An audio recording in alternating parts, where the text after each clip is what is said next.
Hey everybody, I'm back with my round 2 game for the Missouri Class Championship. And this time I get the white pieces, and again, playing a player who's rated about the same thing as I am. And I'm not really feeling particularly great because, as I mentioned in my last game, I just kind of forgot my theory, and then I played this super passive way, and I really just got pushed over the board. And so, I got the white pieces this time, and I, of course, lead out with a d4. And then it hits me with e5, and I'm like, oh, I've only ever played this in Bullet. And, I never spend a lot of time with the theory. It's the Englund gambit. It's like I'm playing against an Eric Rosen fanboy or something. Or Ramon Hamilton. I don't remember. One of those guys plays this a bunch. So, of course, we take the pawn, and he plays d5, which is, like, not a move I've ever seen before. He wants me to take en passant, and then he's going to develop his bishop, and it's going to have activity for the pawn. Honestly, the move I was considering was just to play c4, and my point was that he'll take the pawn, I'll try to trade queens, and, I would be incredibly happy, because I know this is not what he wants. But actually, the similar idea, the best, just play e4, and if he tries to not take it, because he, again, certainly doesn't want to trade queens, we can just do something like this, where we take the pawn, the bishop's going to come out, we can attack the bishop, and we're doing fantastic. We're just up a clean pawn, we've got plenty of development to come, and black just has absolutely squat to show for this. So instead, I played knight f3, which is not bad, but we're going to see one of the problems I developed for myself in this game is I'm still trying to play in a Queen's Gambit, d4, c4 kind of ideas. And really, the position we have looks more like an e4, e5 kind of openings. So knight c6 was played, and I played bishop f4, just solidifying this pawn. And so far, I haven't really done anything bad. I'm developing, I'm going to hold my pawn, everything's great. h6 was played, and his point is to play g5, but for some reason, I really didn't think about that too much. I just played e3, and my idea was I wanted to play c4. And I had this idea time and time again that I needed to play c4 before I played knight c3 so that I didn't block the pawn. That's just straight up thinking from Queen's Gambit territory. But that's not really where we are. I didn't like putting the knight out because I was also just afraid of this pin. I thought this would be super obnoxious. So something like here, and but I can just play here, and takes, and this is not a problem, because at some point, I'll just play c4, dissolve one of my weak pawns, and I'll have a big center and an extra pawn, and everything will be great. So I played e3, and my point is that perhaps I want to put the bishop out here, I want to play c4, and he plays a6. And in my head, I'm thinking, okay, this h6, a6, like, this is slow. I should just be getting better and better, because I've been developing pieces, and black is not. And it turns out that's just not the case. I played bishop to d3. And my point is that I thought he would play here and then here, and we would have some issues. Again, I didn't want to play here, which would have been great, because I'm putting quite a bit of pressure on this pawn. But the issue I was worried about was here, and I didn't like this pin. But I can just play queen d2. I can castle this way. You can't capture here. I'll take back the pawn. You can't really play d4 because I'll just take it. And this pin is not really a problem. I can break it at any point if I really want to. I just really shouldn't have been worried about this. And it just shows a hang-up of something I refuse to consider. So, but anyway, I played bishop to d3. I'm still better. And now bishop to e6. And I'm certain that black's plan is they want to move the queen, they're going to castle queenside, and they're going to jet these pawns up. But I didn't really think about this plan. I just thought, I'm just going to make some natural developing moves and then castle. And actually, castling gives away almost all of my advantage for exactly the reason that I just explained. I've got these two hooks now, and g5 just comes really rapidly. Instead of castling, probably a lot better would have been just to play h4, and just putting it into this. I'm going to play knight c6, queen to d2, and I will castle queenside, and then I never really have to worry about this attack, and I can just be up a pawn. Instead, we castle, and we just walk right into the fire. So here, I gotta come back here, and now I'm forced to play h4. Totally forced. Takes, and then it didn't seem like it mattered so much which way I took. Turns out it does. I played with the bishop because I thought, oh, this is a tempo move. This will be great. I'm hitting the queen, but he just blocks with the queen, and now I need to move my bishop again, which is annoying because I don't have anywhere great that I want to move it. I can come here, but then this bishop just gets hit again. And then maybe I can go bishop to f4, and maybe I'm okay here. But it would have been a lot better if instead of taking with the bishop, I took with the knight. Because now after bishop to e7, well, now I have knight f5. And this is quite nice. I'm still holding on to this pawn. I'm maybe going to get rid of the bishop, which if I can get rid of the bishop, that would be great, because then I have the bishop pair, this attacker is gone. This would be fantastic.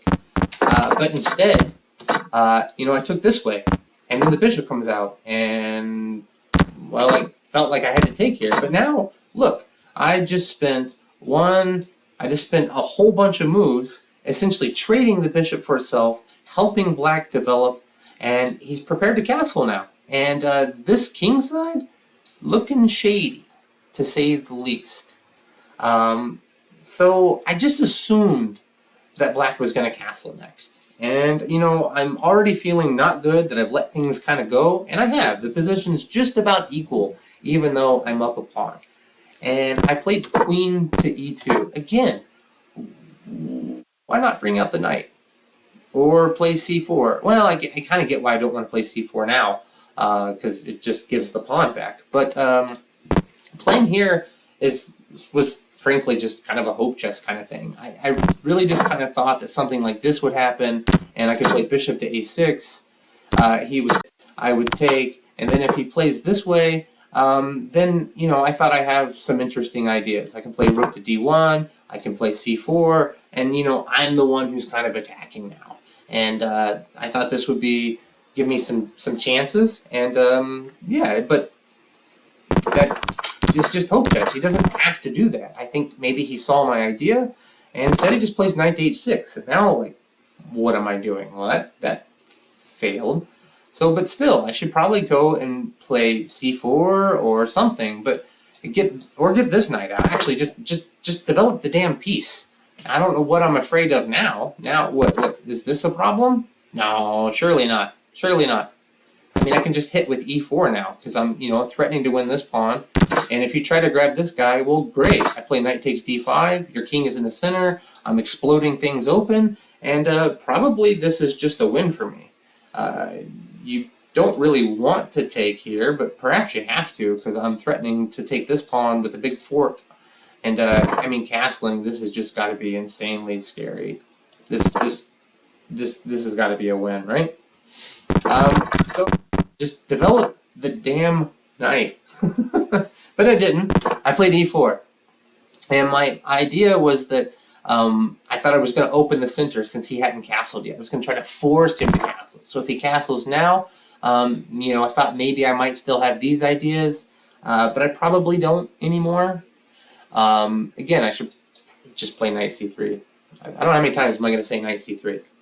A bunch. But anyhow, d4 was played, which is a good move. Now these look kind of congested, and notice this pin that I've kind of kept myself in. And he hasn't done it yet. I don't know why. But I played c3, and now he hits me with the pin. And this is annoying, because I want to take the pawn. This was my whole point, and then develop so that I'm not blocking in my dumb pawn that I was so worried about for so long. But I didn't do that. Now I'm forced to come here because I got to hold this guy. He grabs this one. I grab here. And, I still have an extra pawn, 10 tail right now. And, black is almost a full piece up already. These pieces all super active. I have this file. He can castle at any point. The queen can come in at some point here. This pin is annoying. This pawn's weak. This bishop is loose. And I'm feeling pretty terrible. I have just completely bungled this gift that my opponent gave me out of the opening. I play bishop b5, which is, again, just hoping for cheap tricks. I thought if he takes, I would take here, and I would win this knight back. Turns out that's not true at all. I thought that, like this would happen, and I would be like totally happy, but turns out it doesn't even work. He just comes here, and what am I gonna do? Maybe, oops, not bad.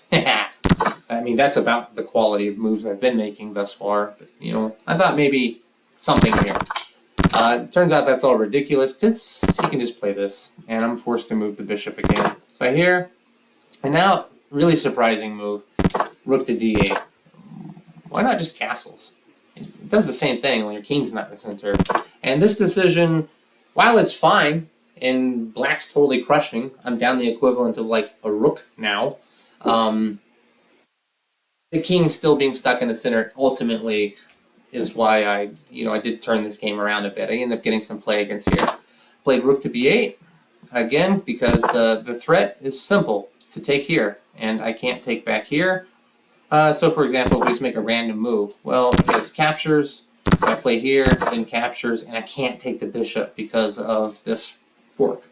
The knight will fork, and I'll lose my queen, and I'll be sad.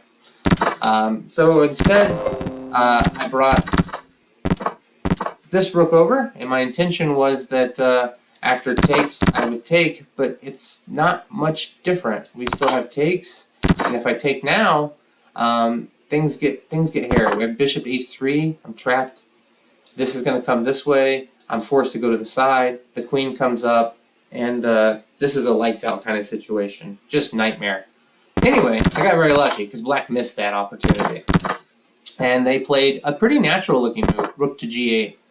And this gives me some hope. Should definitely just be trying to get out of this pin. Queen to e3, getting out of this as soon as humanly possible. I played king to f1. My point being that I wanted to get out of that forking problem on the f3 and also free up my my g pawn to be able to take. But I thought I'm certainly lost here. I just absolutely must be lost. I thought rook d3 was going to happen, which is the strongest move, and just consistently applying pressure on this f3 square, and I'm going to run out of moves, and there's going to be some sort of a breakthrough. So for example, something like here, you can block me out. Say I try to do this, and now we just rook takes c3, and everything's sort of falling apart, and I'm just gonna be out of moves, and there's gonna be a breakthrough somewhere here. Instead, I got lucky. I played king f1, and he played the same idea, but it's different now because this rook is on g8, my king is on f1, and I have now queen takes, and this blunders away all of his advantage, and we actually just have a totally equal game. White's ever so slightly better. The point is that I'm hitting this knight now. So I've just won an exchange because he gave it to me, and it's difficult to know what he can do here. So he captures, fine, I take back, and now the obvious move should be, I expected him to capture here, and I was going to take this guy, and then queen to h4 can happen, and it's difficult to see exactly how I'm going to survive this. But my intention was to play this check, he captures back, and I play here, the king comes to f8, and I have at least this kind of perpetual going on, at the very least. I don't actually think I have any more, but instead, again, I got gifted a second chance here. Instead of capturing this pawn, he gave this check, and now my king runs to e2, totally safe, and I'm just up a clean exchange now. This knight's still hanging. It's difficult to see what he's going to do about it. He plays rook g6, and I played queen to d4, a nice move with a nice threat. I'm threatening to come right here, and so, for example, if we make a random move, I would play here, and if you block with the queen, well then I have this check, and I'm going to pick up your queen. If you block with the rook, I'm going to play here, and that would be great. And if you block with the knight, well, then I'll grab this pawn. And I'm hitting this bishop, and I'm thinking that things are looking pretty good for me. It's not clear where this bishop's going to go, and I've gotten rid of this sort of dangerous pawn, or potentially dangerous. I don't think it's dangerous yet, but it might have been. But instead of a random move, black made just a bad move. I see the point of f5. It just weakens this rook too much. And we're going to have all of the same problems before, but more. So I give this check, blocks here, and here, and now I'm hitting the bishop and the rook because the rook's no longer protected. And so the queen comes, and now I just win this bishop outright. He gives this, captures this pawn, and I have lots of options. I really seriously considered just taking here, but then there's this check, and it takes this bishop, and I kind of just decided that I would bring this rook into play. I was just kind of worried about checks, and after this rook, there's no check on c4, which is pretty important. I thought that even if here, now I would probably just take this, and I'm hitting this. You can't really take this guy.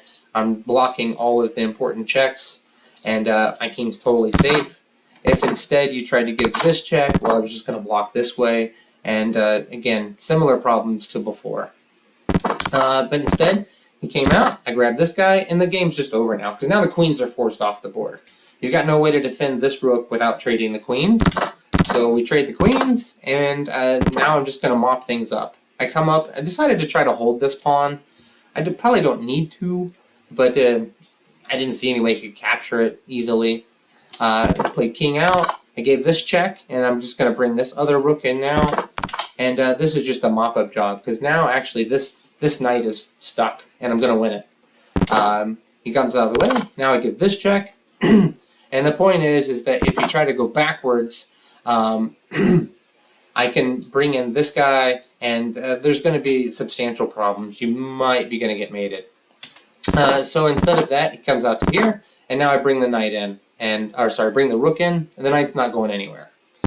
We takes, and he trades rooks, and I take this guy, and now that the king has left the e-file, I don't really worry about the bishop. I just blocked off the king from coming back, and I'm playing this kind of bullet style now, because at this point, I can almost pre-move the entire rest of the game.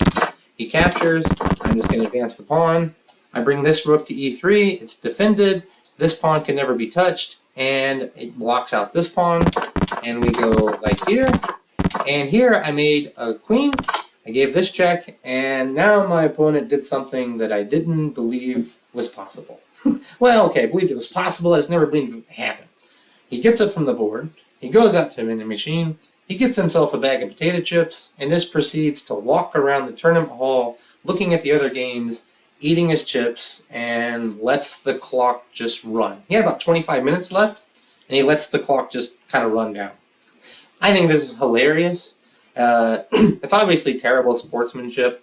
It's just really disrespectful, but I think it's hilarious. And I'm really kind of glad that he did it, because now I have this funny story. If he hadn't done that, if he just resigned, I would have just forgotten about this game, and it would have just been nothing ever happened. But instead, I got this sort of gift. And so I got up and just decided I would walk around the tournament hall as well. And he was sneaking around the board, and when I wasn't looking, he would come try to make a move. So he made this, and then I wander back and realize my clock's running. So then I play this guy, and now I really can just pre-move up the board, and it's just mate and a few moves.